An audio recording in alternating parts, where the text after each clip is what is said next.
अस्सलाम वालेकुम। मेरा नाम है नुमान जावेद और आप देख रहे हैं मेरा YouTube channel the power of NJ. NJ speak में एक बार फिर खुश आमदीद। आज हम बात करेंगे पाकिस्तान और न्यूजीलैंड के दरमियान होने वाले ओडीआई वर्ल्ड कप मैच की। पाकिस्तान ने पहले टॉस जीतकर फील्डिंग का फैसला किया और समझ नहीं आया कुछ ये फैसला। पाकिस्तान ने स्पिनर्स को हटाया, चार पेसर्स के साथ गेम खेला और ग्राउंड छोटा था। ये फैसला कुछ समझ में नहीं आ रहा था क्योंकि फास्टर्स को आपको पता है कि उनका पेस ही हमारे पर बॉलर्स का हसन अली के अलावा सबका पेस बहुत ज़्यादा है और आसानी से हिट करना, ग्राउंड छोटा था, छक्के लगना, अगर एज भी लगे तो भी छक्का हो जाए।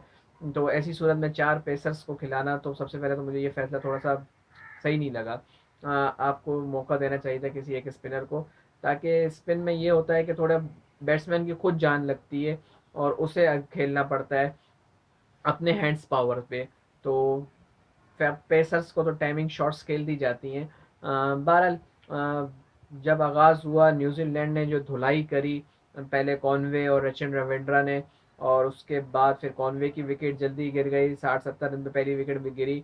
उसके बाद रचिन रविंद्रा और कैन विलियमसन, यार ये बंदा पता नहीं क्यों हमारे पीछे लगा हुआ है। कैन विलियमसन वैसे अनफिट होके बाहर घूम रहे थे, सारे मैचेस बाहर बैठ के देख रहे थे, लेकिन हमारी बारी में इस बंदे को जो है ना, सारी जो एनर्जी होती है वो इसमें कूट कूट के भर के वापस आ जाती है। और इन्होंने हमारे खिलाफ मैच खेला और हर बार ये हमारे खिलाफ लाजमी खड़े होते हैं।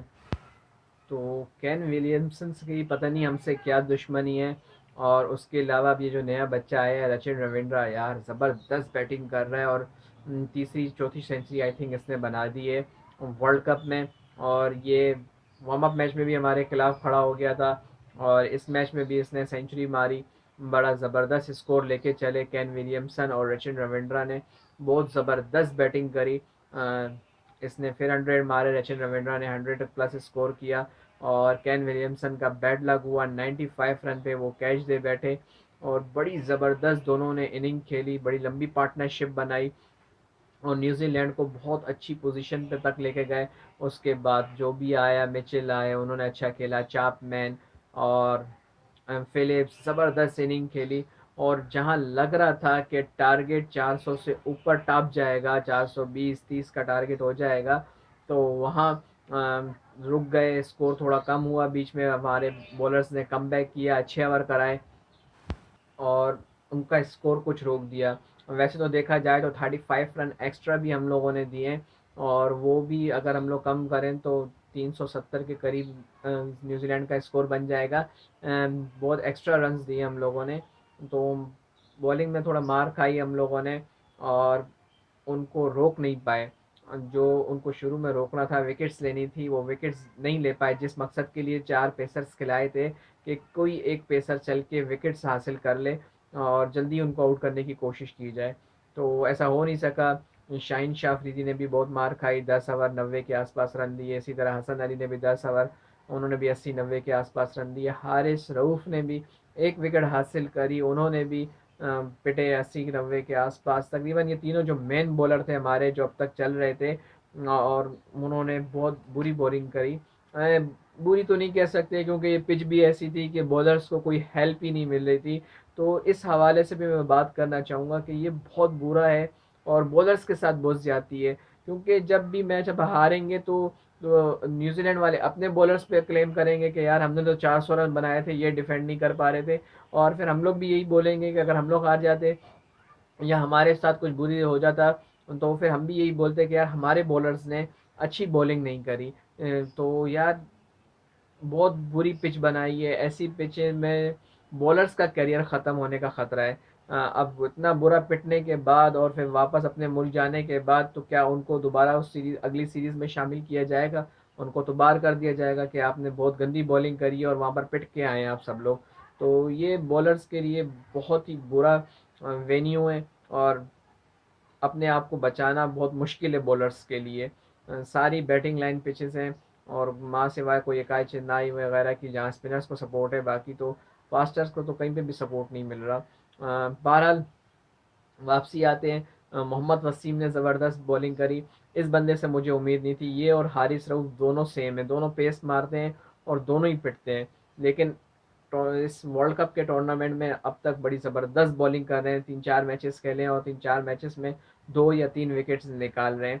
और अभी भी उन्होंने 10 ओवर करा के 60 के आसपास रन दे के 3 विकेट निकाली। और जो मैंने बोला कि थोड़ा इनको न्यूजीलैंड को रोका, जो 420-30 के आसपास टारगेट जा रहा था वो इन्होंने रोका और 3 विकेट्स निकाली, जिसकी वजह से 400 तक वो महदूद होकर रह गए। लेकिन 400 रन भी बहुत बड़ा टारगेट है। तो उसके बावजूद जब पाकिस्तान बैटिंग करने आया और फ़खर जमान ने और अब्दुल्ला शफीक ने इनिंग का आगाज़ किया, तो इनिंग का आगाज़ बहुत बुरा हुआ। अब्दुल्ला शफीक 4 रन पे विकेट दे बैठे अपनी और कैच दे बैठे। विलियमसन ने बड़ा ज़बरदस्त कैच किया, क्योंकि सबको पता है कि विकेट्स बहुत इंपॉर्टेंट हैं। विकेट्स लेनी थी, बैटिंग लाइन पिच थी, टारगेट बन भी सकता था। लेकिन बहुत सी टीमें इतना बड़ा टारगेट देख के दम तोड़ देती हैं। लेकिन क्या कहना फ़खर जमान का, ज़बरदस्त बैटिंग करी और ज़बरदस्त छक्के छुड़ा दिए। 11 छक्के मारे उन्होंने, 11 छक्के और 8 चौके, और सेंचुरी में 126 रन बनाए। उनका साथ दिया बाबर आजम ने, ज़बरदस्त पार्टनरशिप करी। 60 प्लस स्कोर बाबर आजम ने बनाया, 2 छक्के और आई थिंक 5-6 चौके मारे उन्होंने। तो बड़ी ज़बरदस्त दोनों के दरमियान पार्टनरशिप हुई। अब फ़खर जमान जब अच्छा खेल रहे हैं तो बहुत से लोग बोल रहे हैं कि यार बहुत अच्छा प्लेयर है, उसको पानी पिलाने के लिए रखा, उसके साथ बड़ी ज़्यादती करी है, तो ये तो वो तो वो। तो यार चढ़ते सूरज को सलाम है। वही फ़खर ज़मान जब पूरा एशिया कप बेकार खेला और उसको यहाँ पर वार्म अप मैच भी खिलाए, वो उसमें भी नहीं चला, और उसके बाद एक मैच भी खिलाया है, उसमें भी नहीं चले।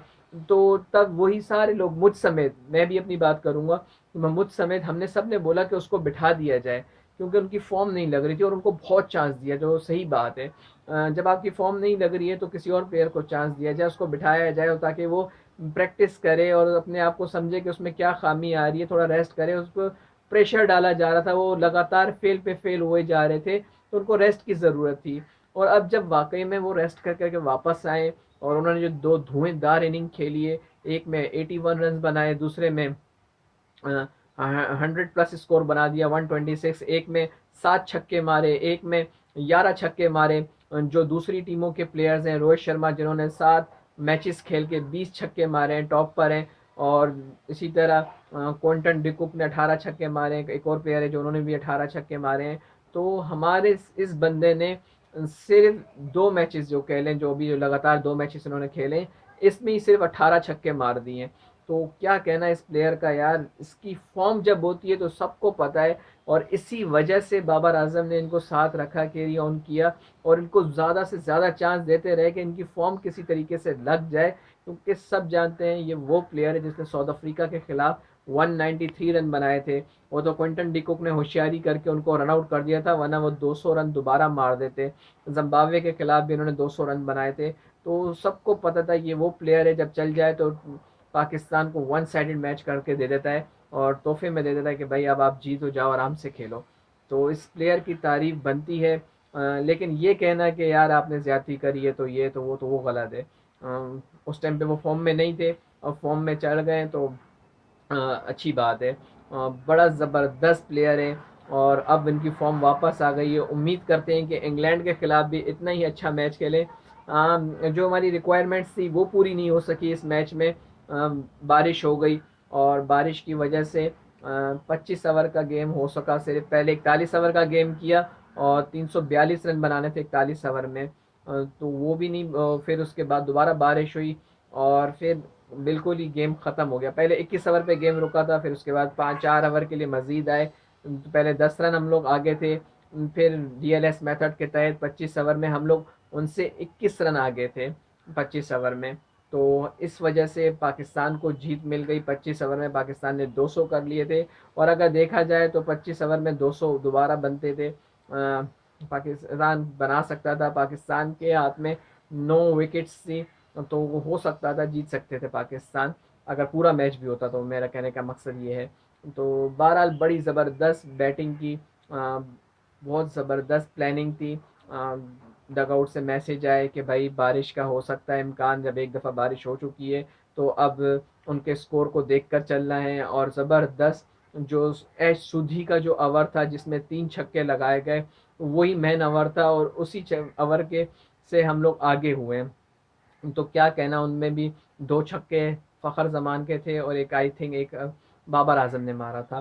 तो वो ओवर बहुत महँगा साबित हुआ न्यूज़ीलैंड के लिए और हमारे लिए वो ओवर बड़ा खुशकिस्मती साबित हुई।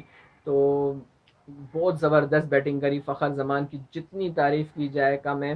ज़का अशरफ ने भी उनके लिए 10 लाख रुपए का इनाम कर दिया, मैन ऑफ द मैच रहे वो और इतनी सुर्खियां बटोर रहे हैं कि क्या कहना। जिस तरह कि मैंने बताया कि सब लोग अब यही कह रहे हैं कि भाई उन्हें पहले कोई खिला देना चाहिए था, पहले क्यों नहीं खिलाया, उनको बाहर बिठाया रखा, उनके साथ ज्यादती हुई, ये पानी पिलवा रहे थे, वो ये कर रहे थे, तो वो कर रहे थे। तो ऐसा कोई नहीं होता, पानी पीने से कोई छोटा नहीं हो जाता पिलाने से। हमारा तो इस्लाम भी सवाब है पानी पिलाना। और उसके अलावा बड़े बड़े प्लेयर्स हैं, सरफराज अहमद भी हमारे कैप्टन रह चुके हैं, वो भी जब टीम में शामिल हुए हैं तो उन्होंने भी पानी पिलाया है। तो इसमें कोई ऐसी बात नहीं है। विराट कोहली जब बाहर बैठते हैं और भी पानी पिलाते हैं। तो ये तो गेम का हिस्सा है और आपने उसको साथ चलना है।